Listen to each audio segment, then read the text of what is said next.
Using digital cameras. Teachers and students can capture appropriate behavior with the digital camera and use these images to help all students make good choices.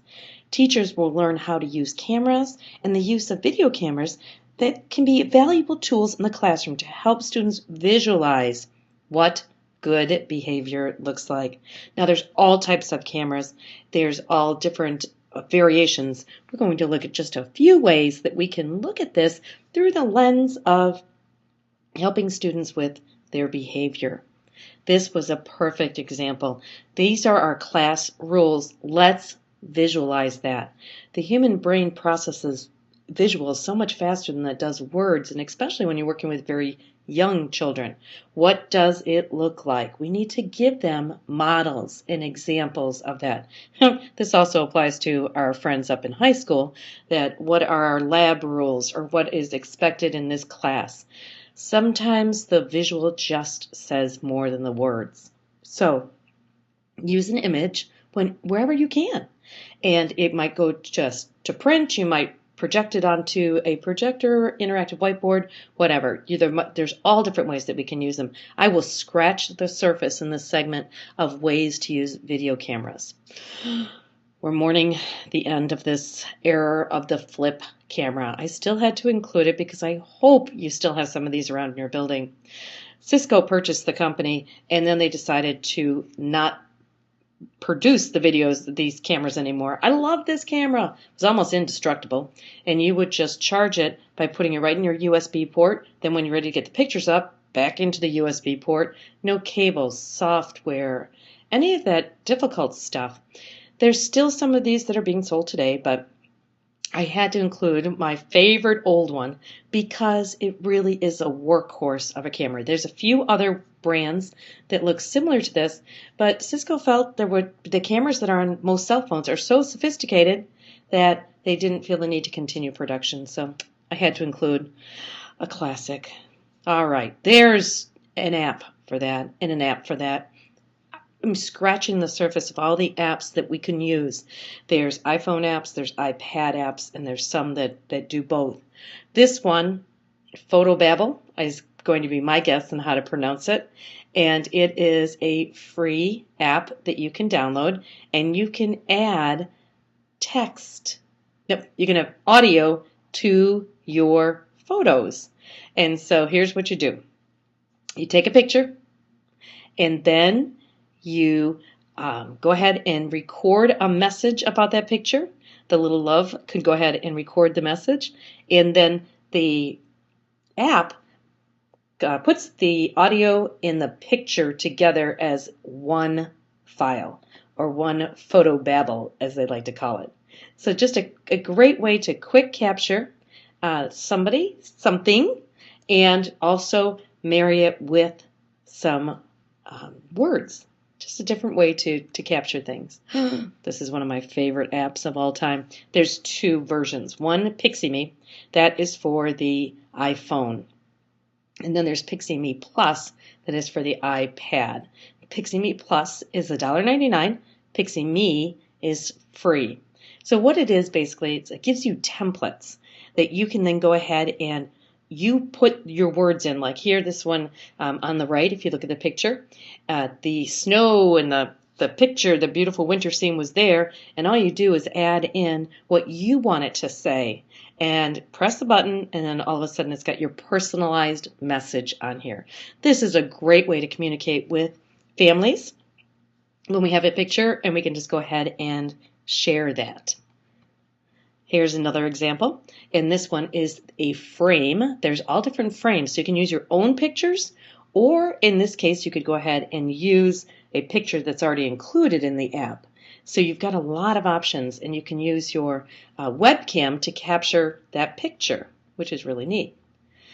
What basically PixieMe and PixieMe Plus takes your message, maybe your name or one key word, and then puts it into these beautiful templates to spell out that word. What a great way to work with words, work with vocabulary. Just another way to mix up spelling practice, or whatever you're working on. So I really love the look and the feel. This is PixieMe Plus. The great people at 2Ks have created this. And what's so neat about this, I have this on my iPad, and I will say at least 2 or 3 times a week, hey, just got something new, something fresh. So it's constantly changing, a lot of thematic kind of things, a lot of seasonal things. And so I know that every time I go into the app, it's a different experience. And today I actually went in and looked at the frames and the filters.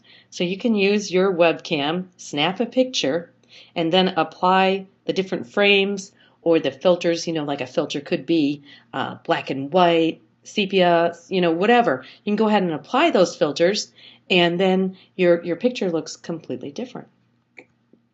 Here's another example, and this one happens to be with the rowboat, and then you spell out the words. I will tell you, less is more in this app. The shorter the name, the better, or the phrase or the saying. You get to a big name, Elizabeth doesn't look very good in all of these types of templates, so that can become kind of a problem. But you can see across the bottom where we have all different things that we can go ahead and look at, and they're constantly changing.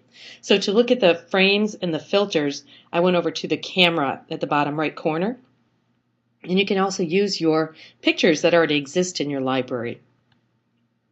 This is one of my favorite. Rarely do I ever upgrade to the Pro version, but in this case, I absolutely do.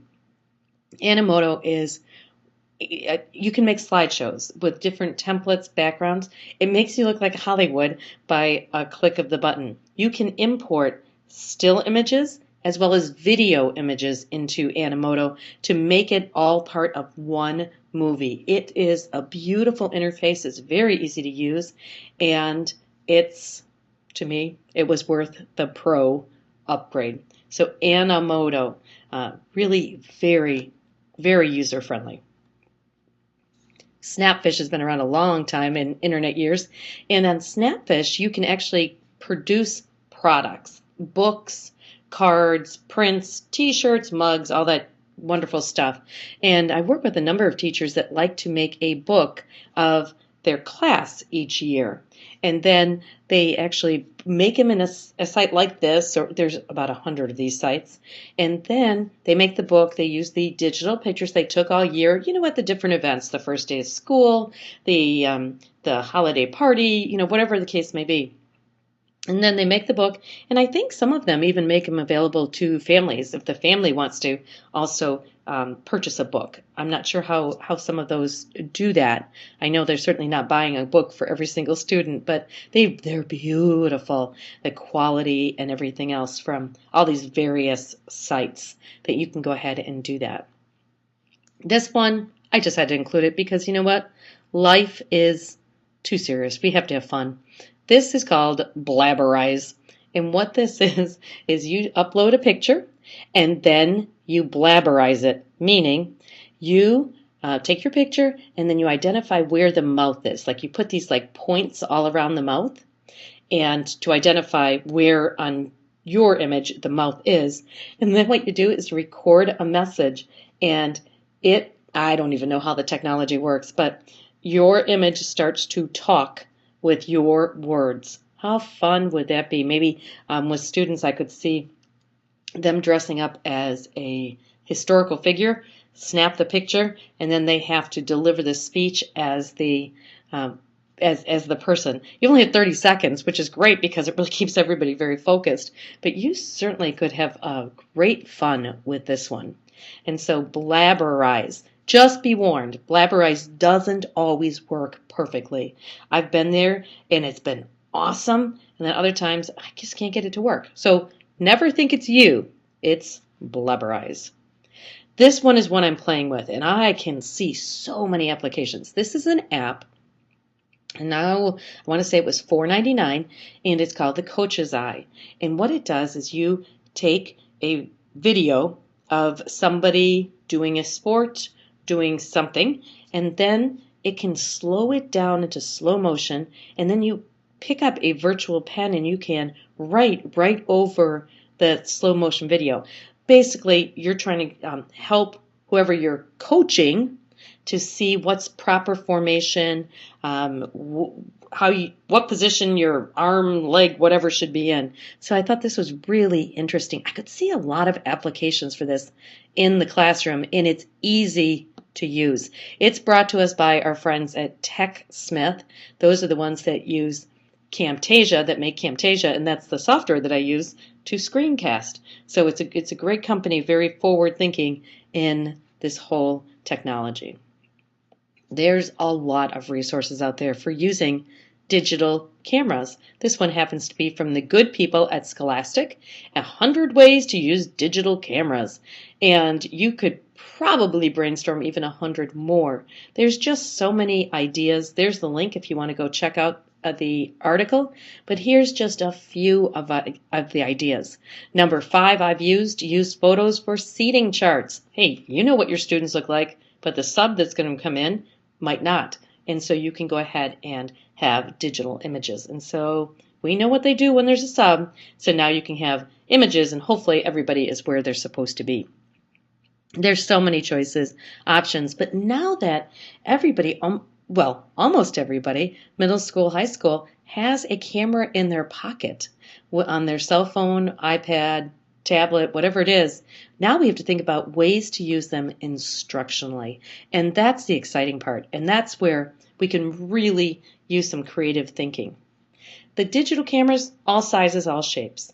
And we just need to redesign some of the projects. So what I want you to think about is, what are some of the projects that you do in your class? Maybe you've been doing it for the past 10, 20 years. Maybe it's time to do something new. So think about the way to use digital cameras.